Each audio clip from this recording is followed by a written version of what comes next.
मोह जो है वो सुख रूपी मुंह लगा हुआ है। तो सुखदेव एकदम पारखी बुद्धिमान तोता है, इसीलिए ऐसे विशेषज्ञ तोते की चोंच लगी है तो खट्टा होने का तो विषय ही नहीं होता। पुनः जिज्ञासु ने प्रश्न किया कि व्यास जी से पूछा, बाबा फल बहुत मीठा है, अच्छी बात है, पर इस फल में रस कौन सा भरा हुआ है? जैसे आम है तो आम रस भरा, सेब है सेब रस भरा, इस फल में रस कौन सा भरा है? भागवत ये फल है तो उसमें रस कौन सा भरा हुआ है?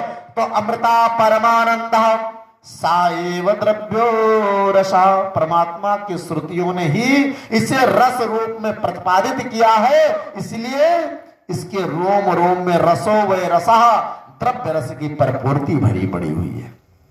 वह परमात्मा ही रस रूप में, वही परमात्मा रूपी रस श्रीमद् भागवत रूप में प्रमुख पंडित है, भरा पड़ा है। कृष्ण रस से परिपूर्ण ये फल है भागवत श्री कृष्णचंद्र के मधुर चरित्र इसमें रस रूप में प्रतिपादित किए गए हैं। स्वयं परमात्मा की ही तो यह वामांगमय मूर्ति है, वामांगमय चरित्र है, इसीलिए भगवान रूपी रस ही इसमें भरा पड़ा हुआ है। दास जी कहते हैं इस भागवत रूपी फल को पियो। पुनः जिज्ञासु ने प्रश्न किया कि प्रभु फल को तो खाया जाता है, आप कह रहे हो पियो। व्यास जी कहते हैं भैया ना इसमें छिलका है ना गुठली है, तो कुछ फेंकने वाली चीज है नहीं, तो पीने के सिवा कर क्या सकते हो इसमें? अरे भाई छिलका होता या गुठली होती तब चूस के या काट काट करके खाते, जब ना कुछ फेंकने वाली चीज ही नहीं है तो क्या फेंकोगे इसमें? ये तो पीने वाली चीज है, पियो, स्वयं पियो और दूसरों को भी ज्यादा से ज्यादा पिलाओ। अहो रसिका भुवि भावुका, इसलिए दो लोगों को भागवत में दो लोगों को पुकारा गया, अरे रसिक अरे भावुक, आकर के इस भागवत रूपी रस को पियो। जिज्ञासु ने प्रश्न किया, महाराज क्या ये सिर्फ दो ही लोगों को पिलाया जा रहा है और लोगों के लिए नहीं है क्या? व्यास जी ने कहा भैया प्याऊ तो सार्वजनिक लगी हुई है। अक्सर देखा होगा गर्मियों में जल प्याऊ लगाते हैं लोग, कहा प्याऊ तो सार्वजनिक लगी हुई है, लेकिन पीने वही आता है जिसको प्यास लगी रहती है। सब थोड़ी पीने आता है। आप जल गर्मी में कहीं भी जल लगा दो, लेकिन जिसको प्यास लगी रहेगी वही गाड़ी खड़ा करके पानी पिएगा, अन्यथा आपको पानी पीने के चक्कर में कोई रुकेगा नहीं। रुकेगा? आप समुद्र के किनारे जा रहे हो, समुद्र के किनारे जा रहे हो क्योंकि समुद्र का सारा खारा पानी, और उस खारे पानी के बीच में आपको प्यास लग जाए, और प्यास लगने के बाद में आपको कहीं से मीठा जल मिल जाए, तो मीठे जल के बाद आप क्या करोगे? उसके तर्क वितर्क करोगे कि पहले पान करोगे? आदमी मीठा जल मिलने के बाद पहले पिएगा, क्योंकि अगर जल नहीं पिएगा तो उसके प्राण निकल जाएंगे, क्योंकि उसको प्यास लगी हुई है, उसके प्यास जल के कारण उसके प्राण निकले जा रहे हैं। तो जैसा भी जल है, मीठा जल मिल गया तो तुरंत पान करेगा, और पान करने के बाद जब उसकी इच्छा तृप्ति हो जाएगी तब उसके बारे में पूछेगा कि ये पानी कहां से लाते हो, कहां कैसे मिलता है, किस बर्तन में लाए, इसको साफ किए थे, धुले थे या नहीं धुले थे, तब तर्क करेगा ना। और जो प्यासा नहीं होगा वो क्या करेगा? आप पानी लेकर के पहुंच जाओ, कितना भी साफ धुलूल करके लेकर चले जाओ, अगर उसे प्यास नहीं लगी है तो एक बार पूछेगा बर्तन साफ किया था क्या, किया कि नहीं, कहां से लाए हो, कैसे जल से लाए हो, पूरा विवरण उसके बारे में पूछेगा। लेकिन जो प्यासा होगा वो इस चीज को नहीं पूछेगा कभी। तो भागवत में कहा गया अहो रसिक अहो भावुक, जो भावुक हो, रसिक हो, भगवान से प्रीत रखते हो, भगवान से प्रेम रखते हो, उनको बुला बुला करके भागवत पिलाई गई। जबरदस्ती किसी को नहीं पिलाई गई। जिनको नहीं लगी है, प्यास नहीं लगी है, वो जाओ भैया, जल प्याऊ लगा है लेकिन प्यासे के लिए लगा है, जो ना प्यासे हो उनके लिए जल प्याऊ नहीं लगा हुआ। तो इसीलिए भागवत में दो लोगों को बुलाया गया, अहो रसिका भुव भावुका, आओ आओ तुम्हारे लिए अमृत तैयार किया गया है। जिज्ञासु ने पूछा, महाराज इस प्रकार से दोनों लोग पी सकते हैं, तीसरा कोई नहीं? कहा तीसरे पीने की जिसे जरूरत ही नहीं है वो पिएगा कैसे? जिसको जरूरत होगी वही तो पिएगा। नैमिषे निमिष क्षेत्रे ऋषया सौनकादयः सर्वत्र स्वर्गाय लोकाय सहस्त्र समासतः नैमिषारण्य की पावन भूमि पर शौनकादिक 88,000 ऋषि विराजमान हैं। 1,000 वर्ष का सत्संग सत्र चल रहा है, जहां एक एक निमिष का महत्व है। जिस भूमि में जाकर के आपके मनस चक्र को शांति मिल जाए वही नैमिषारण्य, क्योंकि यही ब्रह्मा जी का भेजा हुआ चक्र आकर के गिरा, इसीलिए चक्र तीर्थ बन गया, वही नैमिषारण्य कहलाया। परंतु हमारा भी मनस चक्र चल करके जहां पर शांत हो जाए, जहां पर भगवान की पावन कथा सबसे पावन भूमि मानी जाती है, जहां पर भगवान की कथा हो रही हो। मन का निग्रह करना इतना सरल नहीं है, पर भगवान के चरित्र इतने मधुर हैं कि आदमी ना चाह करके भी भगवान से जुड़ ही जाता है, इतने मधुर है। मल्लाहों की मछली पकड़ने वाला उस कांटे को तो लोग कांटा कहते हैं, लेकिन उस कांटे का नाम है बंसी। उस कांटे को बंसी कहते हैं, और भगवान के जो अधर से लग करके बजती है उसका नाम भी बंसी है। भगवान की बंसी बजने के बाद में जितने भी ब्रज गोपियां थी सब अपने कार्य को छोड़ करके और भगवान के पास दौड़ी चली जाती थी। वो चुंबक की तरह सबको खींच लेती थी बंसी। उसी प्रकार जैसे मल्लाह जब कांटे में कोई खाद्य पदार्थ लगा करके जल में डालता है तो मछलियां उसे खाने के लिए दौड़ती चली आती हैं और उसके कांटे में बंसी में फंस जाती हैं। उसी प्रकार जब भगवान की माधुरता उनकी कृपा होती है ना, तो भक्त अपने आप ही दौड़ता हुआ चुंबक की तरह चपकता हुआ चला आता है। 1,000 वर्ष का सत्र नैमिषारण्य में चल रहा है, भगवत चर्चा हो ही रही है। सूत जी व शौनक जी के संवाद के मध्य में चल ही रहा है। आज शौनक जी ने 6 प्रश्न किए और उन्हीं 6 प्रश्नों में पूरी श्रीमद् भागवत कथा का पान कराया गया। कौन से प्रश्न किए? पुंसा में कांतता श्रेयास्तना संसितुमार्चिना। श्री सूत जी से शौनक जी ने 6 प्रश्न किए। पहला प्रश्न किया, प्राणी मात्र का कल्याण कैसे हो? प्राणी मात्र का कल्याण कैसे हो? दूसरा प्रश्न किया कि महाराज शास्त्र बहुत हैं, वेद के जो शास्त्र हैं वो बहुत हैं, लेकिन मनुष्य के पास समय कम है, इसलिए समस्त शास्त्रों का सार क्या है, किसको पढ़ने से मनुष्य का कल्याण हो जाए। तीसरा, भगवान यदि सर्व समस्त जगदीश्वर है, सर्व समर्थवान जगदीश्वर है, तो वह अवतार क्यों लेता है? जिसके संकल्प मात्र करने से ही जीवन पूरा संसार समाप्त हो जा सकता है, विनाश हो सकता है, तो उसे जन्म लेने की क्या जरूरत है, अवतार लेने की क्या जरूरत है? और यदि भगवान ने अवतार लिए तो कितने अवतार हुए, कहां कहां किस किस रूप में प्रभु के अवतार हुए? 5वां, जीवन का परम लक्ष्य क्या है? 6ठा, भगवान धर्म की स्थापना के लिए आते हैं, पर जब भगवान अपनी लीला को समाप्त करके अपने धाम को चले जाते हैं तो धर्म किसकी शरण में जाता है? इन्हीं 6 प्रश्नों को शौनक जी ने पूछा और इन्हीं 6 प्रश्नों में ही श्री सूत जी महाराज ने पूरी भागवत संहिता का पान करा दिया। किम श्रेया शास्त्रा सारका स्वावतारा प्रयोजनम किम कर्म केवताराश्च धर्मः कम शरणम गता। इन 6 प्रश्नों को सुन करके सूत जी महाराज प्रसन्न हो गए और बोले, महात्माओं, पहले हम अपने गुरुदेव भगवान का स्मरण तो कर लें, ध्यान कर लें, तब आपके इन प्रश्नों का उत्तर देते हैं। श्री सूत जी ने सुखदेव जी महाराज का 2 श्लोकों में ध्यान किया। यम प्रवदन्तमनुपेतमुपेत कृत्यम द्वैपायनो विरह कातरया जुहावा पुत्रेति तन्मयतया तरवोभिनेदुस् तम सर्वभूत हृदयं मनिमानतोस्मि। इन 2 श्लोकों में श्री सूत जी महाराज ने सुखदेव जी महाराज का ध्यान किया। यम प्रवजंत मनुपेत मुपेत कृत्यम, जो जन्म लेते ही प्रवजंत मने प्रवजांग जंगल की तरफ चला गया हो, वैराग्य जिसको हो गया हो, जिनका वैराग्य उच्च कोटि का है, परिस्थिति विपरीत हो तो वैराग्य बहुतों को चढ़ता है। अक्सर होता नहीं, घर में भाई खटपट तो चल बाबा के मठ पर। घर में थोड़ी बहुत खटपट होती है तो लोगों को जल्द ही मरकट वैराग्य सवार हो जाता है कि अब जा रहे हैं बाबा का आश्रम पर रहेंगे, वहीं के खाएंगे, वहीं दंड करेंगे, ये तो लोग कहते हैं। लेकिन करते क्या है, सुबह जब झगड़ा हुआ, घर में कुछ बवाल हुआ, तो झोला उठा करके चल दिए और स्टेशन पर बैठे बैठे सोच रहे हैं, क्या सोच रहे हैं कि इतनी टाइम बाजार से जाता था तो जेब में 4 चॉकलेट या टॉफी बिस्किट कुछ लेकर के जाता था, नाती सब बाबा बाबा कह करके दौड़ करके चारों तरफ से घेर लेते थे, उनको चॉकलेट बिस्कुट दे देता था।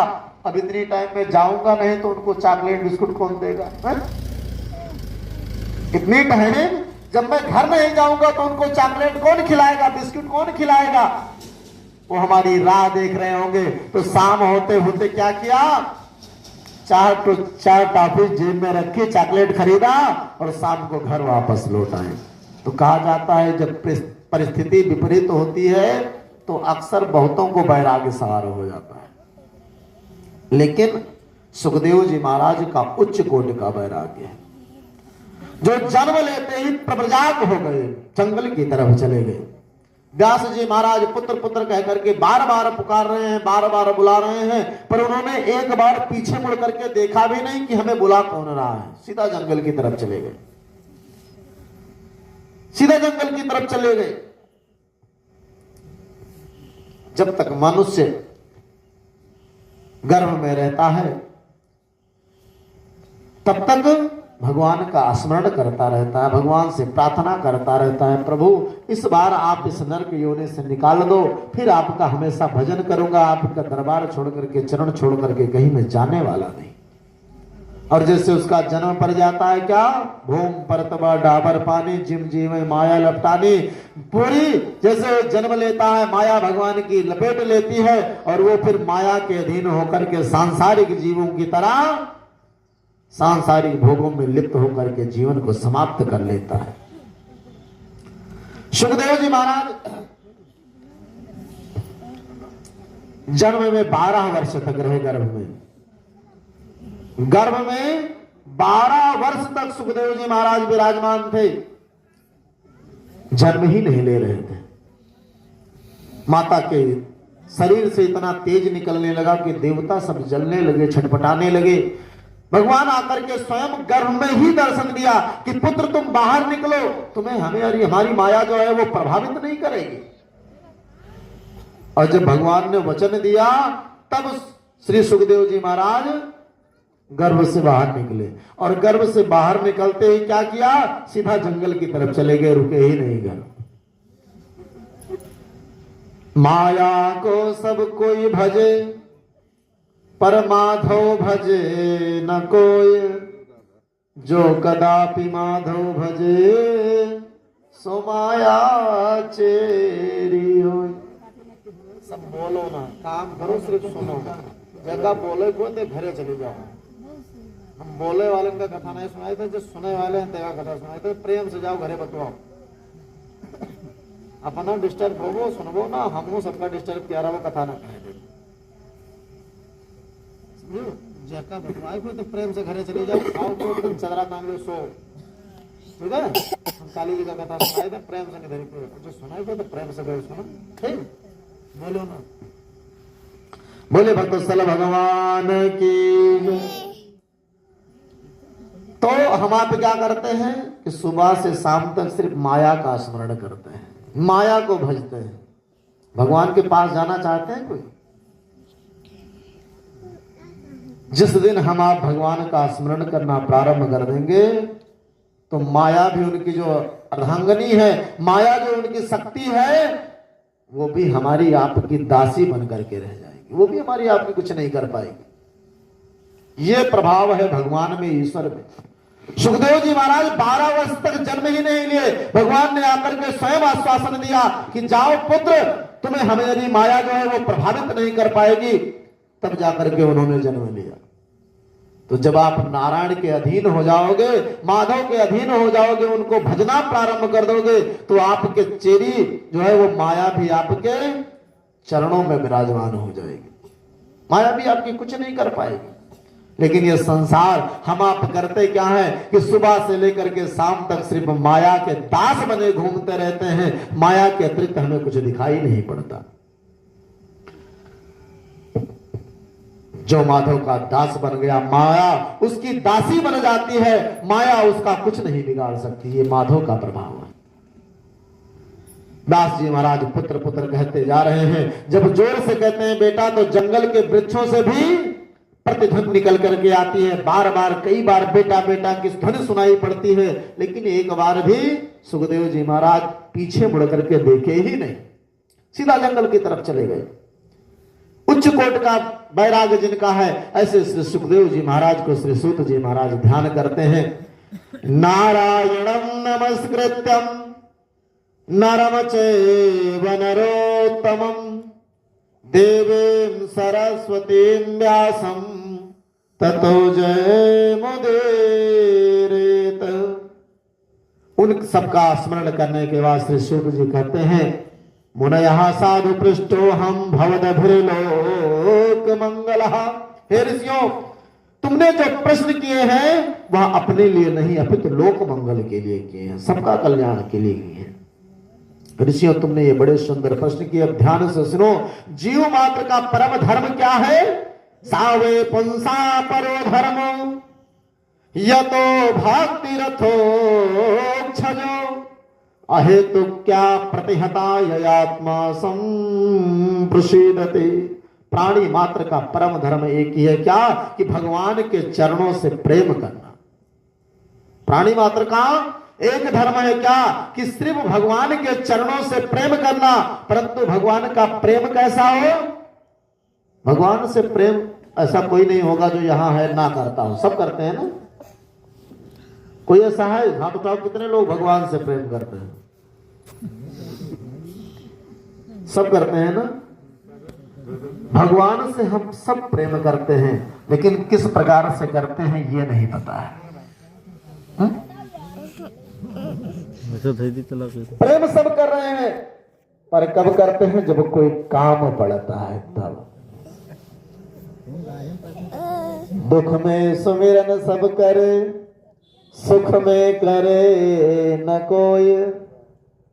जो सुख में सुमिरन करे तो दुख काहे का होए।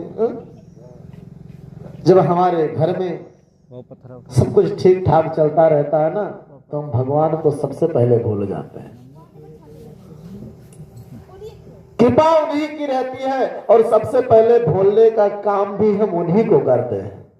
और जैसे दुख आता है ना, पूरा परिवार माथा टेकने लगता है, भगवान अब बचाओ, काली जी अब बचाओ, अब जात है तो। लेकिन जब तक हमारे पास सुख समृद्धि रहेगी, तब तक लोग कहते हैं, जानते हैं क्या, कि हमारे पास समय नहीं है कि माता जी के पास चले। लोगों से बताइए, कहा करिए भैया, आता ना बिजी है कि समय नहीं लाग पाते कि माता जी के दरबार तक पहुंच जाए। और जैसे एक चीज में घाटा लाग तनी बंदूक पर धूप सुबेरे संध्या तीनों टाइम आउट शुरू कर दे। जब आप सुख में सुमिरन भगवान का करते रहेंगे तो दुख में वो हमेशा आपके साथ खड़े रहेंगे। और आप जब सिर्फ दुख में याद करोगे तो कहें भैया मलाई खाए कोई दूसरा और आओ काम करे हम चलिए। देवता भी जो है ये हमारे आपके अधीन है। सुख आने पर हम अगर इनको भूल जाएंगे तो दुख आने पर ये हमको भूल जाएंगे, ये इनका भी नियम है। इसीलिए भगवान का सब समर्थमान में सुख हो या दुख हो, नित्य हमेशा भगवान की कृपा में बैठ करके ही कार्य करना चाहिए, उनकी आज्ञा से ही कार्य करना चाहिए। और जब हम ऐसा करेंगे तो हमारे जीवन में शायद दुख आए ही ना। भक्ति के बेटा है ज्ञान और वैराग्य। जब भगवान के भक्ति सुदृढ़ हो जाएगी तो भगवान के स्वरूप का ज्ञान अपने आप ही हो जाएगा।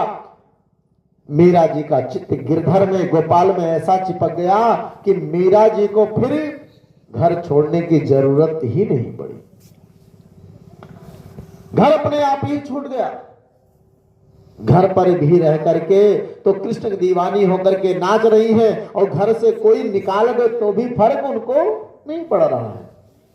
इसीलिए सुख हो या दुख हो, भगवान का हमें नित्य ध्यान करना चाहिए, नित्य प्रेम करना चाहिए, तो हमारा जीवन सुखमय रहेगा। लेकिन हम अगर सिर्फ दुख में सुमिरन करेंगे तो भगवान भी, जब सुख में सुमिरन नहीं कर रहे हैं, सिर्फ दुख में कर रहे हैं, तो भगवान दुख में भी खड़े होने नहीं आएंगे। द्रौपदी का जब चीर हरण होने लगा तो भगवान ने पूछा, देवी, भगवान ने गरुड़ से पूछा, देखो कि इन्होंने कोई कभी दान वस्त्रदान इत्यादि किया था, ताकि उनको वो सखा मानते थे, अपना मित्र मानते थे द्रौपदी। लेकिन भगवान ने कहा यहां धर्म की बात है, देखो इन्होंने कभी जीवन में कोई वस्त्रदान इत्यादि किया है क्या? तो गरुड़ ने कहा, प्रभु इन्होंने 2 जगह दान किया है वस्त्र का। एक जब आप ने जा करके सुषपाल का वध किया था, आपकी उंगली पर इन्होंने अपनी साड़ी को फाड़ करके पट्टी बांधी थी, और एक बार एक संत महात्मा जो स्नान कर रहे थे, उनकी लंगोटी खुल गई, गायब हो गई, पानी में साथ बह गई, तो इन्होंने अपने साड़ी के पल्लू को फाड़ करके उनको लंगोटी प्रदान की थी।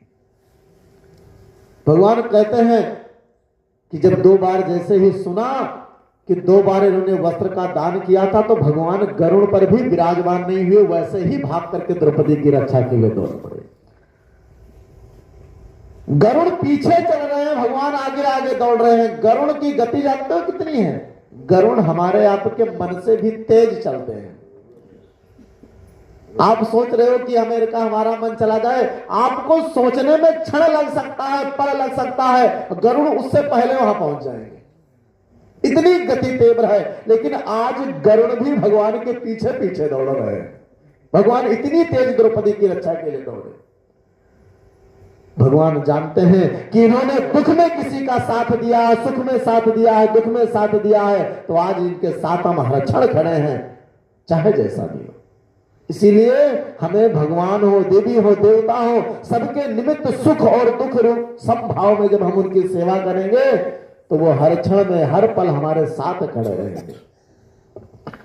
धर्मासानोदिष्टा पुंसा विश्वक्सेना तथा सुयः नोदपाद्योतियतिं शरणः एवहि केवलं रतः।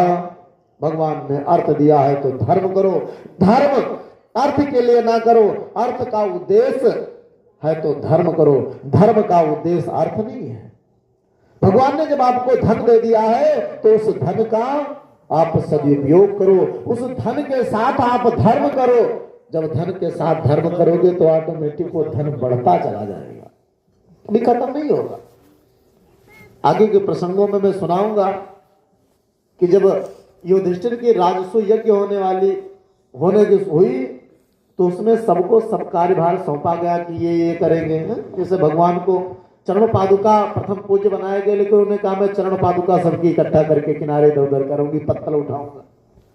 सबको कार्य सौंपा गया। तो दुर्योधन को जानते हो क्या कार्य सौंपा गया था?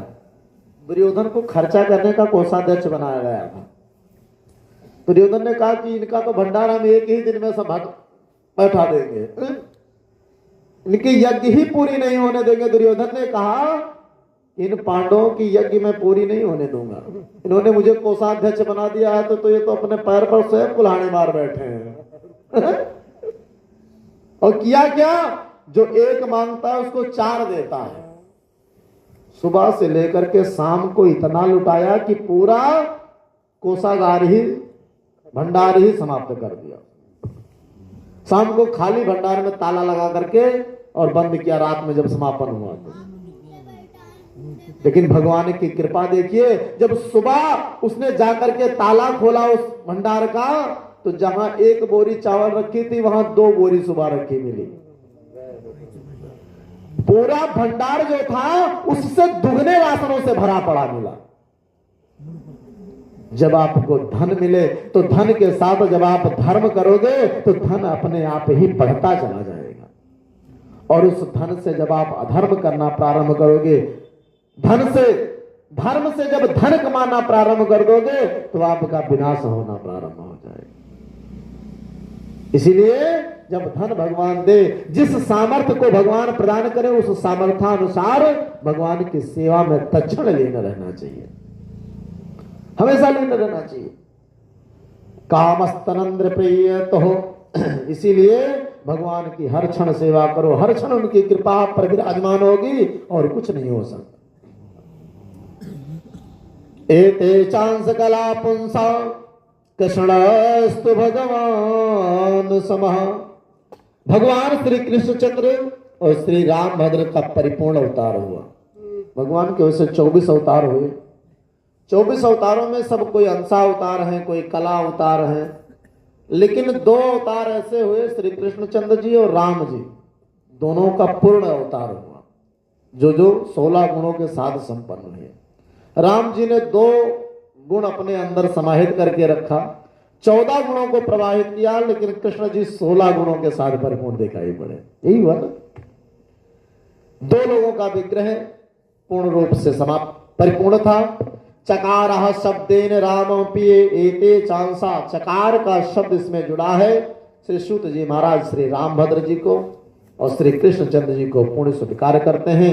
श्री राम जी और श्री कृष्ण जी का ही पूर्ण अवतार है। कोई अवशेषावतार, कोई अंशावतार, कोई अनेकानेक कला अवतार, सबके अलग अलग अवतार हुए, पर सब अलग अलग देवताओं को मानते भी हैं। कोई कृष्ण को मानता, कोई राम को मानता, कोई काली मैया को मानता, कोई दुर्गा जी को मानता है? ये संसार जो है, भगवान ने गीता में अर्जुन से कहा है, संसार में आप किसी भी देवता की पूजा करो, किसी की भी पूजा करो, किसी भी की अर्चना करो, लेकिन जिसकी अर्चना करो, जिसका पूजन करो, विधिवत करो, एक से करो, व्यवस्थित करो, कि भटकने की जरूरत नहीं कि सुबह हनुमान जी को ध्यान कर रहे हैं, सुबह शाम को काली मैया के पास पहुंच गए। पूजन सबको करो, इष्ट एक को मानो, आराध्य एक को मानो, हरि व्यापक सर्वत्र समाना, प्रेम ते प्रकट हुए में जाना। परमात्मा का कण कण अणु में सर्वत्र वास है, पर हमें सिर्फ ढूंढने की जरूरत है। जहां हमारी भक्ति पुष्ट हो जाएगी, वहीं से परमात्मा प्रकट हो जाएगा। नामदेव जी महाराज एक बार रोटी बना रहे थे, बेचारे नामदेव जी महाराज एक बार रोटी बना रहे थे, अचानक एक कुत्ता दौड़ा दौड़ा आया और उनकी समस्त रोटियों को मुख में दबाया और लेकर के भाग गया। नामदेव जी ने देखा कि कुत्ता हमारी रोटी को लेकर के भाग रहा है, बेचारे इतने भावुक हो गए कि घी की कटोरी लिए उस कुत्ते के पीछे पीछे भाग रहे हैं। अरे प्रभु रुक जाओ, रूखे सूखे टिक्कर खाओगे क्या? अरे घी तो लगा लो। ये होती है भक्ति। और नामदेव जी की भक्ति इतनी पुष्ट हुई कि उसी कुत्ते से ही भगवान प्रकट हो गए। अब बताइए, हर व्यापक सर्वत्र समाना, प्रेम ते प्रकट हुए में जाना। जहां आपकी भक्ति पुष्ट हो जाएगी, वहीं से भगवान प्रकट हो जाएगा। प्रहलाद जी में कौन से गुण थे, लेकिन उनकी भक्ति पुष्ट थी। उन्होंने खंभे की तरफ इशारा किया। हिरण्यकश्यप ने पूछा, क्या तेरा परमात्मा इस खंभे में निवास करता है? तो प्रहलाद जी ने कहा, पिताजी मेरा परमात्मा ये पूछिए, मेरा ईश्वर रहता कहां नहीं है? आपने इस खंभे की बात की, तो इस खंभे में भी हमारे ईश्वर का निवास है, परमात्मा का निवास है। और जैसे ही एक गदा हिरण्यकश्यप ने मारी कि भगवान नरसिंह रूप में उस खंभे को फाड़ करके ही प्रकट हो गए। तो जहां हमारी भक्ति पुष्ट होगी, भगवान वहीं से प्रकट हो जाएगा। और जब भक्ति हमारी पुष्ट नहीं है, तो हम आप कितना भी प्रयास करते रहें, भगवान को प्राप्त नहीं कर सकते। भगवान को ऐसे प्राप्त नहीं कर सकते। बड़े भाग्य मानुष तन पावा, सुर दुर्लभ सब ग्रंथ ही गावा। साधन धाम मोक्ष कर द्वारा, उपाय न जहीं परलोक संवारा। अन्य योनियों में आप पूजन पाठ तप करना चाहें, कर सकते हैं क्या? बड़े भाग्य मानुष तन पावा। परमात्मा ने ये मनुष्य का तन हमें सांसारिक भोगों के लिए नहीं दिया है। हम आप उसमें रमे भले ही हो, लेकिन सांसारिक भोगों के लिए ये जीवन, ये समय नहीं दिया गया है। ये समय दिया गया, ये मानव तन दिया गया कि इस जन्म मरण की काया से आप अपने आप को मुक्त कर लो, भगवान के शरण में चले जाओ, वैकुंठ को चले जाओ। आपको बार बार जन्म लेना, बार बार मरना ना पड़े, इसके लिए दिया गया है। और हम आप क्या करते हैं? खाने पीने सोने को ही सुख मान बैठे हैं। सांसारिक व्यवस्था को ही अपनाने का मूल रूप से सुख मान बैठे हैं, और यही इस मानव तन का एकमात्र संज्ञक मान करके बैठ गए कि मानव तन इसीलिए ही मिला है। खा करके, पी करके, सो करके, दुर्व्यसनों में लीन होकर के पूरा जीवन व्यतीत कर देना।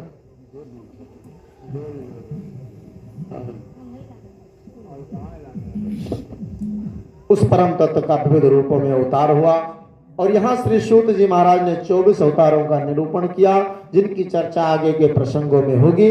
सौनक जी ने पूछा, महाराज जिस भागवत का आप हमें उपदेश दे रहे हैं, उस भागवत की रचना कैसे हुई, किसने की, कब की, कहां की, कैसे की, क्यों करने की जरूरत पड़ गई इसकी? तो बताया, द्वापर शमनु प्राप्ते तृतीय युग पर जाता पराशराद्योगी वासव्याम कलया।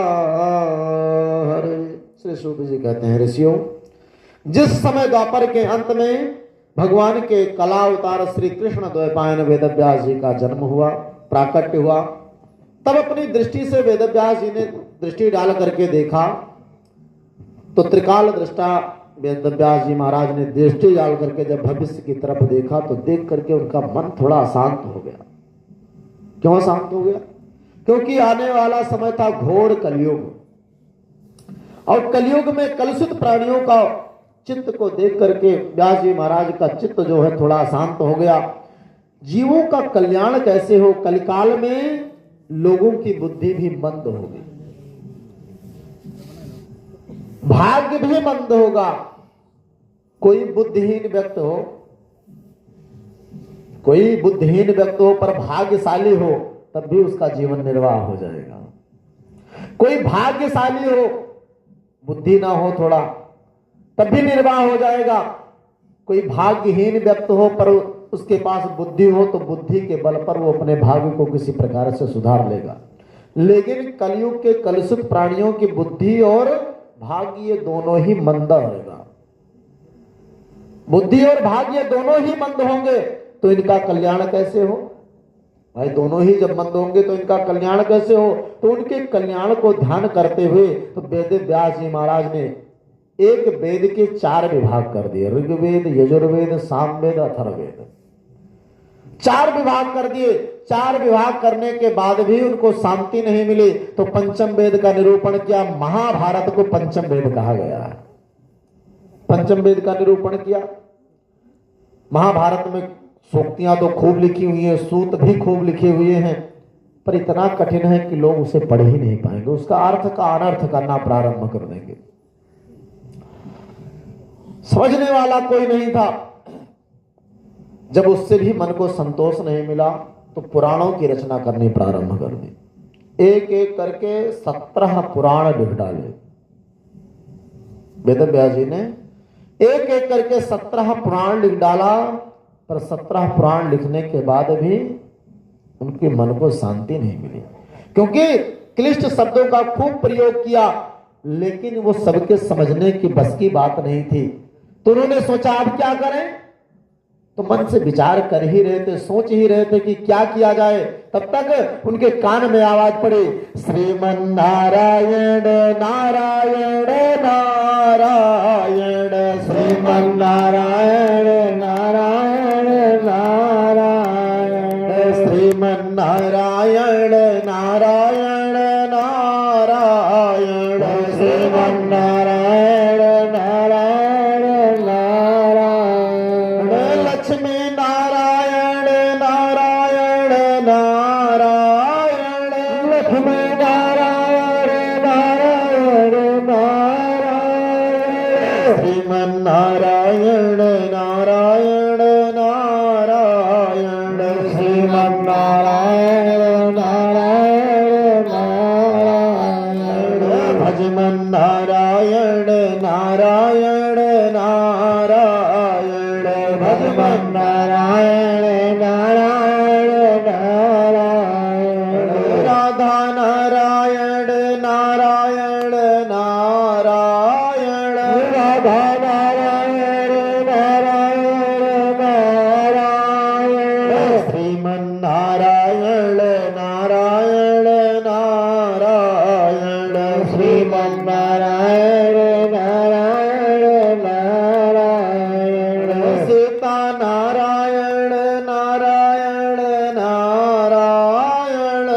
सीता नारायण नारायण नारायण श्रीमन नारायण नारायण नारायण श्रीमन नारायण नारायण नारायण। बोले वत्सल भगवान की सीताराम जी महाराज की।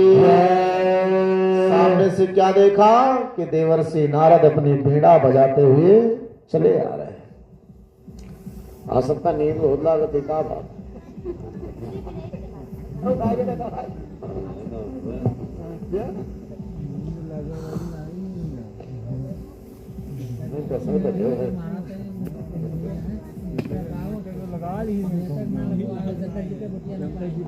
बोलिए भक्तवत्सल भगवान की जय। देखा कि देवर्षि नारद अपने बीड़ा पर नारायण नारायण करते हुए चले आ रहे हैं। देवर्षि नारद का दर्शन करते हुए व्यास जी महाराज खड़े हुए। पूजयामास विधवन नारदम सुरपूजितम। खड़े होकर के देवर्षि नारद का विधिवत पूजन किया। देवताओं में नारद जी ही ऐसे एक व्यक्ति हैं जो देवता और असुरों दोनों से पूजे जाते हैं। असुर भी इनको पूजते हैं और देवता भी पूजते हैं, और कोई देवताओं को एक दूसरे को कोई नहीं पूजता। तो खड़े होकर के व्यास जी महाराज ने नारद जी का पूजन किया विधिवत। अतिथि पूजन करने के पश्चात जब आदर पूर्वक आसन देकर के बैठाया तब नारद जी मुस्कुराए और बोले, पराशर्य महाभाग भवता कजितात्मनः परितोष्यत शारीरः आत्मा मानस एव वः। हे पराशर नंदन व्यास, पराशर ऋषि की संतत में जितने भी लोग हुए सब पराशर कहलाए। आज पराशर कह करके ही नारद जी संबोधित कर रहे हैं। आपका मुख थोड़ा मलिन क्यों है पराशर जी? पराशर नंदन, आपका मुखमंडल जो है वो थोड़ा सा मलिन क्यों है, लटका हुआ क्यों है? आपके धर्म कर्म तो सब ठीक ठाक चल रहे हैं ना? दास जी कहते हैं, नारद जी आपने जो भी कुछ पूछा सब बहुत विधिवत चल रहे हैं, सब ठीक ठाक चल रहा है, कोई दिक्कत नहीं है। मैंने जीवों के कल्याणार्थ भी बड़े बड़े ग्रंथों की रचना की प्रभु, पर मैंने इतने ग्रंथ की रचना कर डाली, उस रचना करने के बाद भी मेरे मन को पता नहीं क्यों शांति नहीं मिल रही, संतुष्टता नहीं मिल रही है। एक जो मन में आह्लाद होना चाहिए वो आह्लाद नहीं हो पा रहा है प्रभु, क्या करें? ये कारण मैं स्वयं भी नहीं जानता कि किसके कारण हो रहा है। नारद जी बोले, तो हम बताते हैं किसके कारण हो रहा है। सूत जी कहते हैं, श्री नारदवाज। अब नारद जी के आगे भागवत संहिता में श्री का उच्चारण हुआ। कहा जाता है कि जो भी बैठ करके भागवत का उच्चारण कर रहा है सबके अंदर से बैठ करके नारायण ही बोलने वाला होता है, इसीलिए श्री लगा करके संबोधन कर रहे हैं। भगवान ने ही ब्रह्मा जी के भीतर से नारद जी को कहा, फिर भगवान ने नारद के भीतर बैठ करके व्यास जी को भगवान ने ही परीक्षित को कहा, तत्राद भगवान व्यास पुत्रो।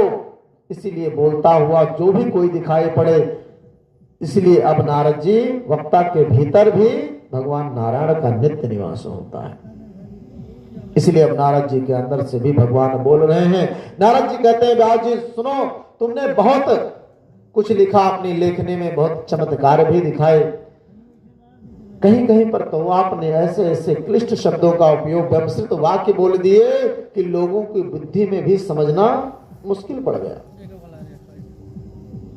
नायद विश्चत्र पदम हरेर्यशो जगत पवित्रम परगृणेत करहिचितः तदव्यासं तीर्थम संति मानसा नायत्र हंसा निर्मन्य शिक्षया। नारद जी बोले, व्यास जी हंस मोती चुनते हैं, कौवों के साथ हंस थोड़ी ही रहेंगे। उसी प्रकार तुमने बहुत चित्र विचित्र भाषा का विशिष्ट प्रयोग किया, दिखाया, पर गोविंद के गुणानुवाद नहीं गाए। निष्काम कर्म में भी भगवान की प्रीत ना तो हो तो उस निष्काम कर्म की भी शोभा नहीं होती है। उसी ज्ञान की शोभा को बढ़ाने के लिए जो गोविंद से जुड़ा हुआ ना हो, इसीलिए व्यास जी महाराज जब तक भगवान की कीर्त कौमुदी का विस्तार नहीं करोगे, गायन नहीं करोगे, तब तक आपको चैन मिलने वाला नहीं है, न तुम उनके पूर्व कृतियों में भक्तों को इतना आनंद मिलेगा। व्यास जी महाराज नारद जी कहते हैं मुझे देखो। अहम पुरारात भवे भवम मुनि दास्यास्तुकश्चाचन वेदवादिनां निरूपितो बालकैव योगिनां सुश्रुणे प्राविश निर्वेक्षिताम्। नारद जी कहते हैं व्यास जी मुझे देखो, भगवान की कृपा, मैं पूर्व जन्म में दासी पुत्र था। मेरी माँ लोगों के घरों में इधर उधर बर्तन मांजते रहती थी। एक बार कुछ संत महात्मा चातुर्मासा व्रत करने के लिए हमारे गांव के पास में पधारे, तो मेरी माँ वहां जाकर के उन साधु महासंतों के जो बर्तन भोजन इत्यादि बनाते थे उन बर्तनों को मांजा करती थी। मैं भी अपनी माँ के साथ जाता था संतों के पास, तो संत जब भजन कीर्तन करते थे तो मैं भी उनके साथ बैठ करके खूब भजन कीर्तन किया करता था। जब भजन प्रसाद पा लेते थे तो उनका उच्चिष्ट प्रसाद पा करके मां बर्तन इत्यादि मांज कर देती थी और फिर हम सब घर चले आते थे। इसी प्रकार 4 महीने से लगातार मैं संतों की सेवा में रहा, मैं और मेरी माँ। वो संत जब भजन कीर्तन करते तो मैं भी उन्हीं की भजन कीर्तन में लीन रहता हमेशा। और भगवान की ऐसी कृपा हुई कि चातुर्मासा व्रत जब समाप्त करके संत महात्मा जाने लगे तो मैं भी उनके साथ साथ ही उनके पीछे पीछे चलने लगा। जब संतों ने देखा मुझे कि ये तो बालक भी मेरे साथ आ रहा है, तो संतों ने मुझे समझाया कि बेटा तुम हमारे साथ कहाँ चल रहे हो। नारद जी कहते हैं मैंने कहा अब हम भी तुम्हारे साथ ही चलेंगे, जहां आप लोग रहोगे वहीं हम भी रहेंगे, आपके साथ ही भजन कीर्तन करेंगे। संतों ने सोचा इसकी माँ ने बड़ी सेवा की है, 4 महीने खूब बर्तन मांजे बेचारी, और इसके बेटे को, इकलौते बेटे को भी अगर हम लेकर के चले जाएंगे, जिसका पति भी नहीं है, बेटा ही एक सहारा है, तो इसकी माँ कितनी गालियां देगी हमको कि हमारे बेटे को बाबा बना लेकर चला गया। नारद जी कहते हैं इस प्रकार संतों ने मुझे खूब समझाया, कहा बेटा तुम घर जाओ अन्यथा तुम्हारी माँ हमें बहुत गालियां देगी, और बेटा जब तुम्हारी माँ इस धराधाम पर नहीं रह जाएंगी तब तुम हमारे पास चले आना और खूब भजन कीर्तन करना, अन्यथा एक काम करो अपनी माँ से पूछाओ। तो नारद जी मन में सोचा कि माँ मेरी जाने नहीं देगी, संत महात्मा ठीक ही कहते हैं कि भजन कीर्तन ही करना है चाहे जहां रह करके करो। तो संतों ने मंत्र बता दिया, माला दे दिया, कहा यही मंत्र जाकर के घर पे भी जब पूजन पाठ करते रहना। नारद जी कहते हैं व्यास जी मैं उन संतों की वाणी को सुनकर के घर वापस चला आया, लेकिन संतों के साथ रहने के कारण मेरा नियम बन गया था ब्रह्म मुहूर्त में उठना, ब्रह्म मुहूर्त में उठ करके स्नान करना, पूजन पाठ करना, माला जप करना, भजन कीर्तन करना। मैं उसी में पूरा दिन रमा रहने लगा। जैसे अन्य बालकों का चित्त होता है घूमने खेलने कूदने में, तो मेरा मन घूमने इत्यादि में तनिक भी लगता ही नहीं, सिर्फ भजन कीर्तन में लगने लगा। 1-2 दिन 4 दिन बीता, मेरी माँ मुझे देखती तो देख देख करके सोचने लगी कि कहीं मेरा बेटा बाबा ना बन जाए, ज्यादा पूजन पाठ कर रहा है। अक्सर माताओं को होता है कि गांव में अगर कोई बेटा 2-4 रोज चंदन वंदन ज्यादा लगा करके माथे पर घूमने लगे तो माताएं ज्यादा परेशान होती कि कहीं बाबा बनने की तैयारी तो नहीं कर रहा है बालक हमारा। तो जब माँ ने देखा कि मेरा बेटा पूजन पाठ ज्यादा ही कर रहा है तो कहीं बाबा ना बन जाए, तो आपस में पड़ोसन से ही चर्चा करने लगी कि बहन अब एक ही इच्छा है कि रुनझुन करती हुई बहू रानी घर में आ जाए तो हमारा जीवन धन्य हो जाए। नारद जी के कान में जैसे ये आवाज पड़ी कि मैया अब तो बहू रानी के इंतजार कर रही हैं, मैं तो इनके जाने की राह देख रहा हूं और ये बहू रानी को लाने की राह देख रही हैं।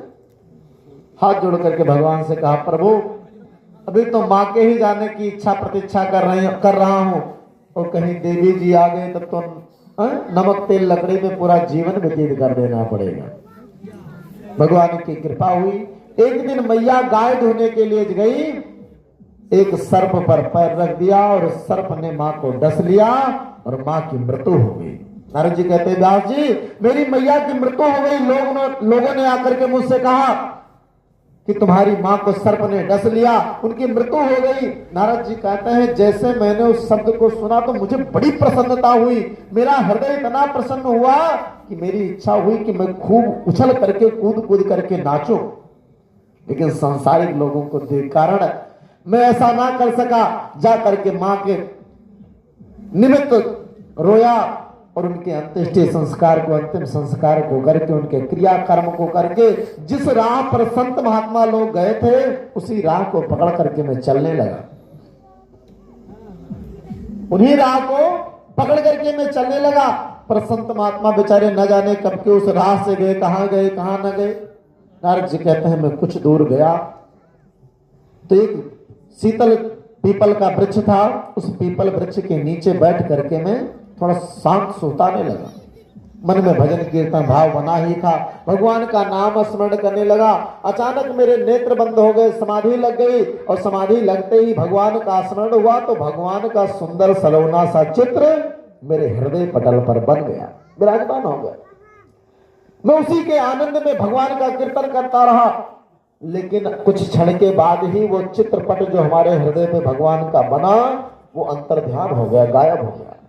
नारद जी कहते हैं जैसे ही वो चित्रपट हमारे हृदय से गायब हुआ मैं छटपटाने लगा, खूब ढूंढने लगा कि अचानक मेरे हृदय से कौन सी त्रुटि हो गई कि ये चित्रपट भगवान का चित्र गायब हो गया। नारद जी कहते हैं मैंने फिर आसन लगाया, फिर ध्यान किया, वही भजन गाया, वही कीर्तन गाया, पर खूब प्रयास करने के बाद भी हमारे हृदय पे वो चित्र नहीं बना। जब वो चित्र नहीं बना मैं चीख चीख करके रोने लगा, चिल्लाने लगा कि अचानक मुझसे कौन सी त्रुटि हो गई, कौन सी गलती हो गई जो हमारे हृदय पटल से उनका चित्र गायब हो गया। नारद जी कहते हैं जब मैं खूब रोने लगा, छटपटाने लगा तो अचानक मेरे कान में मेरे प्रभु की वाणी सुनाई पड़ी। अरे कयासाणाम दुर्दशोहम योगिनाम। आकाशवाणी ने कहा अरे वत्स अभी तुम परिपक्व योगी नहीं बने हो, जब तुम परिपक्व हो जाओगे, अभी तुम कच्चे हो, जब परिपक्व योगी बन जाओगे तभी तुम्हें मेरा दिव्य दर्शन प्राप्त होगा। अभी तुम अनाधिकारी हो, इसी प्रकार साधना करते रहो, फिर तुम्हें हम मिलेंगे। नारद जी कहते हैं मैंने बोला महाराज जब मैं कच्चा था, परिपक्व था, तो आपने दर्शन क्यों दिया? तो भगवान की वाणी सुनाई पड़ी कि अक्सर लोगों को होता क्या है, जब ज्यादा दिन पूजन पाठ कर लेते हैं और उनको कुछ दिखाई नहीं पड़ता तो वो सोचते हैं कि पूजन पाठ करना ही व्यर्थ है, पूजन पाठ करना ही व्यर्थ है, और अंत में अपने मन को मार करके ही पूजन पाठ करना बंद कर देते हैं, भक्ति करना बंद कर देते हैं। तो तुम्हें मैंने अपना चित्रपट इसलिए दिखाया क्योंकि तुम्हें मैंने अपनी चूरन चटनी इसलिए चटाई कि तुम्हें विश्वास रहे कि ईश्वर है। तुम भटको मत, अभी तुम यहां से सीधा मथुरा चले जाओ और वहीं पर बैठ करके और भगवान का, हमारे नाम का संकीर्तन करो। नारद जी कहते हैं ऐसी आकाशवाणी जब वाणी हमारे कान में पड़ी मैं भी तुरंत भगवान के नाम का ध्यान करके चल पड़ा। मथुरा में जा करके यमुना में स्नान करके और पीपल की छांव में बट वृक्ष के नीचे बैठ करके और भगवान का स्मरण करने लगा। समय बीतता गया, समय अनुसार समुद्र ने अपनी सीमा का उल्लंघन किया, जल प्रलय हो गया और भगवान ने जब दोबारा सृष्टि का निर्माण करना प्रारंभ किया तो कहां वो दासी पुत्र नारद, और अब की बार भगवान ने उस दासी पुत्र नारद को भगवान की ब्रह्मा जी की सृष्टि, मानस सृष्टि से ब्रह्मा जी का पुत्र बना करके प्रकट किया। ये भगवान की ही तो कृपा है। कहां दासी पुत्र नारद, और जब दोबारा सृष्टि हुई तो ब्रह्मा जी का मानसी पुत्र बना करके प्रकट किया। ये भगवान की कृपा है। नारद जी कहते हैं भगवान कि उसी वचनों को विश्वास करके मैं टिका रहा और उसका प्रभाव ये हुआ कि दोबारा सृष्टि जब मिली तो मुझे ब्रह्मा जी का पुत्र बनने का अवसर प्राप्त हुआ। बोले भगवान भक्त स्थल भगवान की जय। नारद जी कहते हैं उसी प्रकार जन्म जन्मांतरों के संस्कार फलीभूत हुए, मैं भी अपने प्रभु के गुण गणों का गान करते हुए उनके भजनानुरागी बन गया। मैं उन्हीं के गुणों का हमेशा गान करता रहता हूँ। आइए 4 बार भगवान का नाम और उसके बाद आरती। आज आप सबको नींद कुछ ज्यादा लग रही है, कल दिन में थोड़ा आराम कीजिए, तब थोड़ी रात में कथा आप लोग श्रवण कर पाएंगे। हाँ भैया, काम का समय तो है ही इस समय, लेकिन थोड़ा आराम कीजिए, तब कथा सुनेंगे तब आनंद भी आएगा आपको भी और हमको भी है। राम नाम सुखदाई भजन करो भाई, ये जीवन 2 दिन का। राम सुखदाई भजन करो भाई, जीवन 2 दिन का। राम नाम सुखदाई भजन करो भाई, ये जीवन 2 दिन का। राम सुखदाई भजन करो भाई, जीवन 2 दिन का। ये तन है जंगल की लकड़ी, ये तन है जंगल की लकड़ी, ये तन है जंगल की लकड़ी, ये तन है जंगल की लकड़ी। आग लगे जल जाए भजन करो भाई, ये जीवन 2 दिन का। आग लगे जल जाए भजन करो भाई, ये जीवन 2 दिन का। राम नाम सुखदाई भजन करो भाई, ये जीवन 2 दिन का। राम नाम सुखदाई भजन करो भाई, ये जीवन 2 दिन का। ये तन है फूलों का बगीचा, ये तन है फूलों का बगीचा, ये तन है फूलों का बगीचा, ये तन है फूलों का बगीचा। धूप पड़े मुरझाई भजन करो भाई, ये जीवन 2 दिन का। धूप लगे मुरझाई भजन करो भाई, ये जीवन 2 दिन का। राम नाम सुखदाई भजन करो भाई, ये जीवन 2 दिन का। राम नाम सुखदाई भजन करो भाई, ये जीवन 2 दिन का। ये तन है मिट्टी का ढेला, ये तन है मिट्टी का ढेला, ये तन है मिट्टी का ढेला, ये तन है मिट्टी का ढेला। बूंद पड़े गल जाए भजन करो भाई, ये जीवन 2 दिन का। बूंद पड़े गल जाए भजन करो भाई, ये जीवन 2 दिन का। राम नाम सुखदाई भजन करो भाई, ये जीवन 2 दिन का। राम नाम सुखदाई भजन करो भाई, ये जीवन 2 दिन का। ये तन है सपने की माया, ये तन है सपने की माया, ये तन है सपने की माया, ये तन है सपने की माया। आँख खुले कछु नाही भजन करो भाई, ये जीवन 2 दिन का। खुले कछु नाही भजन करो भाई, ये जीवन 2 दिन का। राम नाम सुखदाई भजन करो भाई, ये जीवन 2 दिन का। राम नाम सुखदाई भजन करो भाई, ये जीवन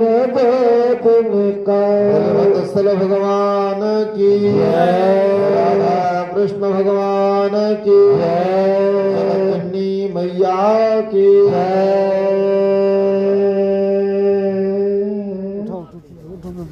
उठ रे उठ पूजा होगा आरती उठ रे लड़के का खुशी हो चाहिए सब करने के लिए यार जाओ यार लड़के झटकते जाओ यार तन्नू उठ रे जब पछाड़ा पैदा हो जब पछाड़ा की पैदा नहीं यार संजय राती पैदा होगा जान बजाती जगह बनी जत जाओ ये नहीं ऐसा राती पैदा है पछाड़ा को बने करे घंटिया उठा लो ये बुढ़ा हो सब नहीं मुरझा यार आ जाओ लड़के आ जाओ जाते हैं अब काहे नहीं जाते हैं या यो ना आ रही जाता है पूजा हो ले इसमें माल है खड़ी हो जाओ खड़ी को आरती हो जाती है कंगड़ी स्नान तो करे न कंगड़ी स्नान करे वाह देख संजय नायक की सुबह आप लोग खड़े हो जाएं अपने अपने स्थान पर ओम चंद्रमा मनसो जात चक्षो सूर्यो वजायता श्रोत्रादवायुष्यप्राणस्य मुखाद निरजायतः इदगंगभिः प्रजननं मे यस्तु दशवीरगुं श्रवगणगुं सस्तये आत्मशनिः प्रजाशनि पशुशनि लोकशन्यभयशनिः अग्निप्रजां बहुलां तरो तन्नं भयोरितो वशमाशु धत्त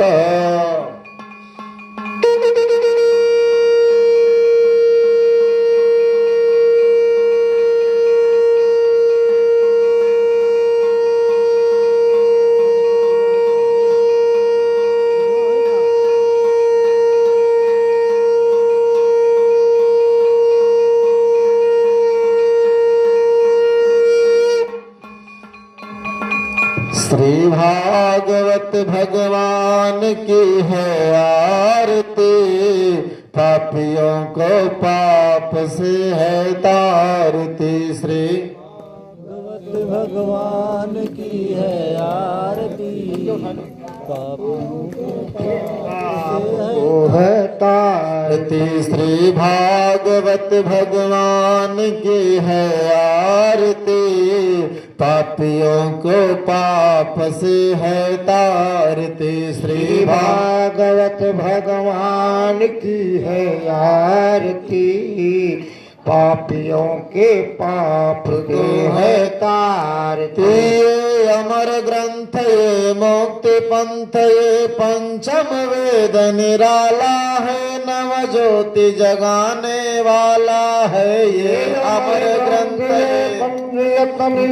पंचम वेद निराला है नव ज्योति जलाने वाला है हरि नाम यही हरि धाम यही हरि नाम यही हरि धाम यही हरि नाम यही हरि धाम यही हरि नाम यही हरि धाम यही जग के मंगल की आरती पापियों को पाप से है तारती श्री भागवत भगवान की है आरती पापियों के पाप से है तारती ये शांत गीत पावन पुनीत पापों को मिटाने वाला है हर दर्श कराने वाला है पापों को मिटाने वाला है हर दर्द दिखाने वाला है सुख करनी ये दुख हरनी ये सुख करनी ये दुख हरनी ये सुख करनी ये दुख हरनी ये सुख करनी ये दुख हरनी श्री मधुसूदन की आरती पापियों को पाप से है तारती श्री भागवत भगवान की है आरती पापियों को पाप से है तारते। ये मधुर बोल सतपंथ खोल सन्मार्ग दिखाने वाला है, बिगड़ी को बनाने वाला है। सतमार्ग दिखाने वाला है, बिगड़ी को बनाने वाला है। श्री राम यही घन श्याम यही, श्री राम यही घन श्याम यही, श्री राम यही घन श्याम यही, श्री राम यही घन श्याम यही। प्रभु की महिमा की आरती, पापियों को पाप से है तारती। श्री भागवत भगवान की है आरती, पापियों को पाप से है तारती। श्री भागवत भगवान की है आरती, पापियों को पाप से है तारती। श्री भागवत भगवान की है आरती, पापियों को पाप से है तारती। कर्पूर गौरम करुणावतारम संसार सारम भजगेंद्र हारम सदा गौरम करुणावतारम संसार सारम भुजगेंद्र हारम। सदा वसंतम हृदयारविंदे भवम भवानी सहितं नमामि। सदा वसंतम हृदयारविंदे भवम भवानी सहितं नमामि। तमेव माता च पिता तमेव, तमेव बन्ध च सखा तमेव, तमेव विद्या द्रविणं तमेव, तमेव सर्वं मम देव देव, तमेव सर्वं मम देव देव। यानि कानि च पापानि घूम जाओ अपने स्थान पर, हे घूमो बस घूम लो। यानि कानि च पापानि जन्मान्तर्गतानि च तानि सर्वाणि नश्यन्तो प्रदक्षिणां पदे पदे आरार्तिक्येञ्जलेन शीतले कर्णं हस्ते दिवा वन्द्रं भारतीय संग्राम पार खड़ी हो, खड़ी रहो, रुक जाओ, प्रसाद लेगी तो चलो। हस्ते देवाय वंदनम पुष्पे देवाय वंदनम भारती संग्रहणम। बोले भक्त स्थल भगवान की जय। आसक्ति जगत जननी मैया की जय। मैया की जय। लक्ष्मी मैया की जय। सरस्वती मैया की जय। सीताराम जी महाराज की जय। राधा कृष्ण भगवान की जय। लक्ष्मी नारायण भगवान की जय। लक्ष्मी नारायण भगवान की जय। राम लला सरकार की जय। राम लला सरकार की जय। सीताराम जी महाराज की जय। हनुमंतलाल जी महाराज की जय। गणेश जी महाराज की जय। शंकर भगवान की जय। समय माता की जय। समय माता की जय। गंगा मैया की जय। यमुना मैया की जय। सरयू मैया की जय। सरयू मैया की जय। सब भक्तों की जय। सब संतों की जय। भक्त मंडली की जय। कथा में आने वालों की जय। कथा में ना आने वालों की जय। सत्य सनातन धर्म की जय। सत्य सनातन धर्म की जय। सत्य सनातन वैदिक धर्म की जय हो। धर्म की जय हो। अधर्म का विनाश हो। प्राणियों में सद्भाव हो। विश्व का कल्याण हो। विश्व का कल्याण हो। भारत माता की जय। भारत माता की जय। अपने माता पिता की जय। अपने गुरु गोविंद की जय। अपने सकल परिवार की जय। अपने बाल गोपाल की जय। नमः पार्वती पतये हर हर महादेव। सर्वे भवन्तु सुखिनः सर्वे सन्तु निरामयाः सर्वे भद्राणि पश्यन्तु मा कश्चित् दुःखभाग् भवेत्। शान्ति शान्ति शान्ति सुशान्तिर्भवतु। आरती अपना प्रणाम कर लो, दे दो दिखाई। वो आरती